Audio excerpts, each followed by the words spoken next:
A mother and her young daughter left home for the airport just days before Christmas, and vanished without a trace. No crash.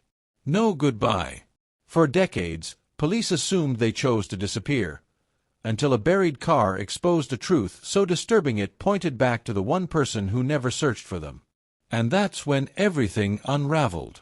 Before we begin, I need you to do 3 things right now. Like this video, subscribe to the channel, and turn on notifications, because the story you're about to hear is one of those cases that stayed buried for decades. Not because it was forgotten, but because someone powerful made sure it stayed hidden. On a quiet winter morning in the United States, a woman and her young child left home for what should have been an ordinary trip. No goodbye hinted at danger. No argument, no threats, no signs of fear. And then, nothing. They vanished without a trace. No wreckage. No witnesses. No ransom. Just silence. For years, investigators labeled it a mystery. Friends called it tragic. The media eventually stopped asking questions. But what no one knew, what no one was supposed to know, was that the truth wasn't lost. It was covered up, layer by layer, by lies, money, and authority. Decades later, one discovery would tear open the past and expose a truth so disturbing it forces a single question. What if the person you trusted most was the one who made sure they were never found? Stay with me until the end, because the twist in this case doesn't just change what happened, it changes who did it. On the morning of December 23, 1998, the world still made sense inside a modest townhouse outside Columbus, Ohio. Rachel Holloway, a 34-year-old pediatric nurse, moved through her kitchen with practiced calm, packing snacks into a small backpack while her 8-year-old daughter, Lily, sat at the table swinging her legs and humming off-key to a Christmas song on the radio. They were supposed to be gone for only 5 days. A short holiday trip. A flight to Denver to visit family before Christmas morning. Nothing special, just another tired mother trying to keep a promise she'd made months earlier. Rachel checked the clock again. Too early to rush. Too late to turn back. Neighbors would later remember seeing them leave around 9:10 a.m. Rachel locked the front door, Lily wrapped in a red scarf that trailed behind her like a ribbon. They climbed into Rachel's dark green sedan, waved once to no one in particular, and pulled onto the road leading toward the highway. They never reached the airport. They never checked in. And they never called. By nightfall, snow had begun to fall, soft, quiet, forgiving, covering the roads they would never travel again. And somewhere between that driveway and the promise of Christmas, Rachel Holloway and her daughter vanished. By the time anyone realized something was wrong, the clock had already stolen its advantage. Rachel's sister in Denver waited at the airport that afternoon, scanning faces as flights landed and emptied. When Rachel and Lily didn't appear, she assumed a delay. Winter weather was unpredictable. Airlines lost luggage, not people. It wasn't until 11:47 p.m. that night, after unanswered calls and voicemail after voicemail, that panic finally set in. The airline confirmed what no one wanted to hear. Rachel Holloway and her daughter were never on the passenger list. Police took the report the next morning. A missing adult with a child, they said. No signs of forced entry. No history of mental illness. No reason to run. Rachel's car hadn't been reported stolen. Investigators suggested she might have changed plans, maybe driven instead of flying, maybe needed space. Friends pushed back. Rachel wasn't impulsive. She was cautious to a fault. She documented everything: appointments, receipts, mileage logs. She would never disappear without telling someone. Search teams combed highways, rest stops, and ditches buried beneath fresh snow. Helicopters flew overhead, spotting nothing but frozen fields and empty roads. By New Year's Day, the case cooled. And the most dangerous assumption settled in: maybe she left on her own. While search teams chased shadows across Ohio highways, one person never joined them. Evan Holloway, Rachel's husband and Lily's father, stayed home. He spoke to police. He answered questions. But he never participated in the candlelight vigils, never gave tearful interviews, never stood at the edge of a search line calling their names. To outsiders, Evan seemed calm, too calm. A mechanical engineer by trade, he explained his composure as logic. Someone had to stay functional, he said. Someone had to handle paperwork, insurance, and phone calls. Police initially agreed. Grief shows itself in strange ways.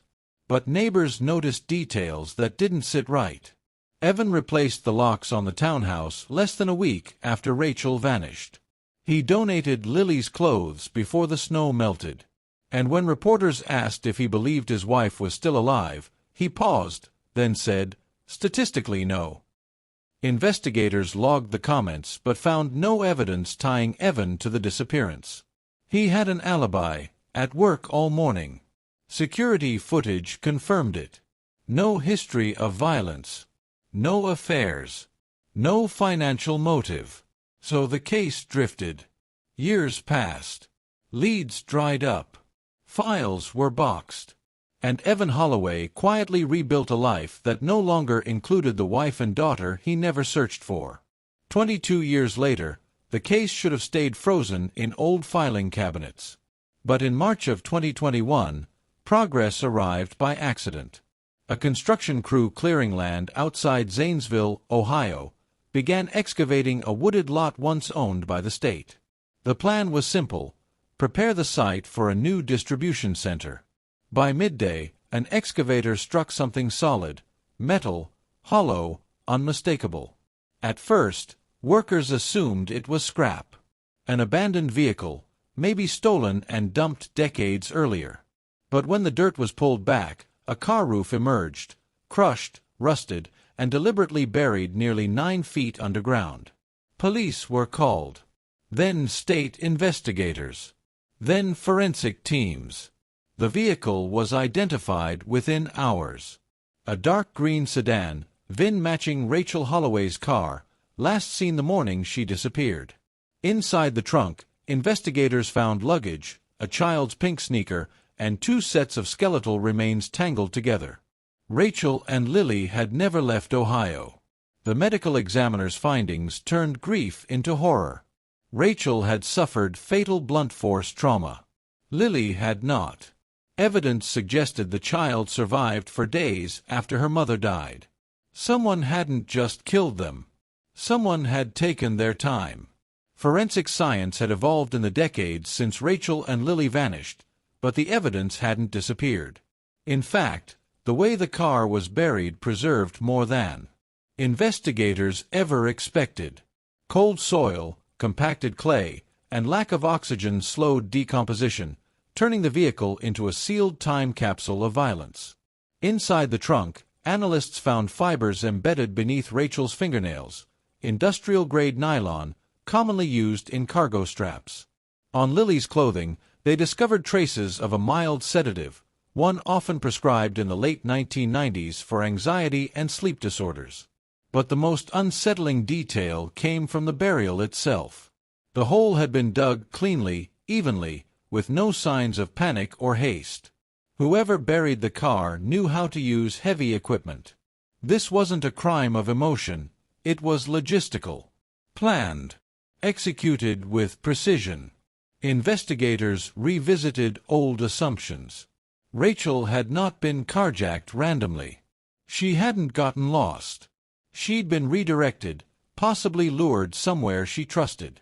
When detectives mapped the burial site, something chilling emerged. The land had once been part of a restricted municipal project zone, accessible only to contractors with city clearance in 1998. That discovery shifted the case from tragedy to inside knowledge. As detectives reopened interviews from the late 1990s, one name surfaced again and again, quietly written in margins, never circled, never highlighted. Evan Holloway. Back then, Evan had been cleared quickly. His alibi placed him at work the entire morning.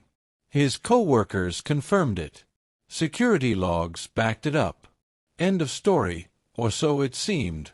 But in 2021, investigators looked closer. Evan hadn't driven Rachel to the airport that morning. He had insisted she take her own car. He had chosen the route, marking it on a printed map the night before. And according to phone records, Evan placed 3 calls that morning between 7:12 and 8:03 a.m., none of which were accounted for in his original statement. More troubling was what came next. Just weeks after Rachel and Lily vanished, Evan sold a parcel of land he'd quietly inherited years earlier. The buyer? A shell company tied to a municipal contractor who operated heavy excavation equipment in the late 90s. At the time, no one connected the dots. No bodies meant no crime scene. No crime scene meant no suspects. But now, with a buried car and forensic proof, detectives asked the question they never had before. What if Evan didn't need to be there to make it happen? When investigators pulled Evan Holloway's financial records, a pattern emerged that had gone unnoticed for decades, not because it was hidden, but because no one had been looking for intent. 6 months after Rachel and Lily vanished, Evan relocated to Boise, Idaho. He changed jobs, changed social circles, and quietly changed his name, dropping Holloway entirely in favor of his mother's maiden name. Legally approved. Perfectly clean. What wasn't clean was the timing. In Boise, Evan remarried within 3 years. He adopted his new wife's son. Friends described him as attentive, structured, even gentle. No signs of guilt. No substance abuse. No cracks. But buried in court transcripts from his name change petition was a line that stopped investigators cold. Evan had cited personal safety concerns related to unresolved family matters. Unresolved, but already buried. Detectives also learned Evan volunteered briefly with a regional airport expansion project in the late 1990s, one that shared subcontractors with the municipal zone where Rachel's car was found. Access. Equipment. Familiarity. When questioned in 2021, Evan denied everything calmly. He expressed shock, grief, even practiced sadness. But one thing never changed. When asked about Lily, he never said her name. The break didn't come from a confession. It came from a sentence Evan Holloway never realized mattered. During a recorded interview in 2021, Evan described the morning Rachel and Lily left. He spoke carefully, slowly, as if recalling a script rehearsed long ago. Then he said something that made every detective in the room go still. "She called me from the road," Evan said. "Said traffic was light and she'd be early." The problem was simple and devastating. Rachel's phone had never made that call. Cell records confirmed it. No outgoing call. No voicemail. No attempt. The phone had gone silent less than 12 minutes after leaving the house. When confronted, Evan adjusted his story. Maybe he misremembered. Maybe it was a voicemail from the night before. Maybe stress had blurred things. But stress doesn't invent phone calls. Investigators returned to the burial site and reanalyzed tool impressions in the soil. The marks matched a specific backhoe model used by one municipal contractor in 1998, one Evan had worked alongside briefly before Rachel vanished. The case no longer needed speculation. It had structure, and structure points to planning. Evan Holloway hadn't slipped. He'd revealed himself. The arrest warrant was ready, but the truth shifted again before it could be served. While preparing charges, detectives uncovered archived therapy records subpoenaed from a long-closed counseling practice. The files belonged to Rachel Holloway, and buried inside them was a detail that rewrote everything. Rachel hadn't been afraid of Evan. She'd been afraid for him.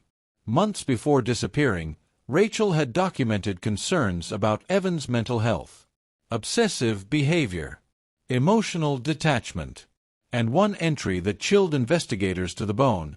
Evan says Lily isn't really mine anymore, that she belongs to the plan.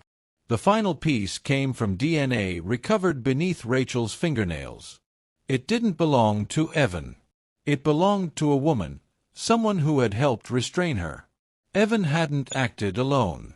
Records showed Evan's second wife had lived in Ohio in 1998, under a different name. She had training as a medical technician, access to sedatives, access to Lily. The plan wasn't rage. It wasn't jealousy. It was control. Rachel had tried to leave, and Evan made sure she never could. Evan Holloway was arrested quietly in Boise on a gray April morning, more than 22 years after Rachel and Lily disappeared. There were no flashing lights, no dramatic chase, just handcuffs clicking shut in the driveway of a home built on a lie. His accomplice, his second wife, was taken into custody the same day. Faced with overwhelming evidence, she broke first. She described the plan in chilling detail. Evan had chosen the location, arranged access to equipment, and decided who would live, and for how long.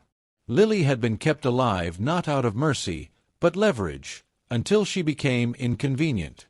At trial, Evan never cried, never apologized. He watched photos of the buried car with clinical detachment. When the verdict was read, guilty on all counts, he simply nodded, as if the outcome had always been inevitable. Rachel and Lily Holloway were finally laid to rest together beneath headstones. Headstones that carried the truth the earth had hidden for decades. Justice came late, but it came loud enough to echo. And the silence Evan built his life upon collapsed forever. Cases like this remind us of something deeply uncomfortable. Monsters don't always look like monsters. Sometimes they look like spouses, parents, neighbors who wave back. And sometimes the truth doesn't come out because it can't, but because someone makes sure it stays buried long enough for people to stop asking questions. Rachel and Lily's story is not just about murder. It's about silence, about assumptions, about how easily the world moves on when answers take too long. If that car had never been found, if construction hadn't disturbed the soil, the truth would have died with them, unspoken, unresolved, and unpunished. That's why stories like this matter. Because every unsolved case still has someone waiting, someone hoping, someone who knows that what they were told never quite added up. If this story shook you, share it. If you believe forgotten victims deserve to be remembered, subscribe. And if you want more deep-dive true crime stories where the truth is uncovered piece by piece, turn on notifications so you never miss the next case. Because the ground doesn't keep secrets forever. And neither should we. Justice may be delayed, but it should never be denied.